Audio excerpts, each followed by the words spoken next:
Hi friends, இன்னைக்கு Thursday. இன்னைக்கு என்னோட பிரம்மமுகூர்த்த பூஜை வந்து 4 மணிக்கு தாங்க ஸ்டார்ட் ஆனிச்சு. 3:30க்கு எழுந்து குளிச்சுட்டு கோலம் போடுறதுக்கு 1/2 hour ஆயிட்டு 4 மணிக்கு தான் நான் வந்து பூஜைக்கான வேலைகளை ஆரம்பித்தேன். இன்னைக்கு எழுந்திருக்கிறப்ப எப்படியாச்சும் இன்னைக்கு வந்து சாய்பாபாவுக்கு வந்து பாலாபிஷேகம் பண்ணணும்னு நினச்சிக்கிட்டே தான் எழுந்திருச்சேன்.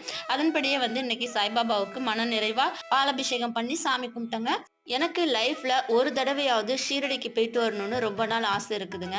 ஆனால் நம்ம என்னதான் தலைகீழ நின்று போகணும்னு நினச்சாலும் சாய்பாபாவோட அருள் இருந்து அவர் நம்மளை அழைச்சா மட்டும்தான் நம்ம வந்து போக முடியும். பொதுவாக வியாழக்கிழமைகளில் குரு ஹோரையில் தான் வந்து சாய்பாபாவுக்கு வந்து ஹாரத்தி எடுப்பாங்க. அதாவது ஷீரடியிலலாம் வந்து 6 to 7 தான் ஹாரத்தி எடுப்பாங்க. பொதுவாகவே நம்ம வீடுகளில் பண்ணுற பூஜைக்கும் கோவிலில் பண்ணுற பூஜைக்கும் வந்து வித்தியாசம் இருக்குது. கோவிலில் பண்ணுற மாதிரியே நம்ம வீடுகளில் வந்து பண்ண முடியாது. இன்னைக்கு என்னோட பிரம்மமுகூர்த்த பூஜை 4:30க்கெல்லாம் முடிஞ்சிருச்சு. இந்த வீடியோ உங்களுக்கு பிடிச்சிருந்தா லைக் பண்ணிவிட்டு நம்ம சேனலை மறக்காமல் சப்ஸ்கிரைப் பண்ணி சப்போர்ட் பண்ணுங்கள். தேங்க்யூ.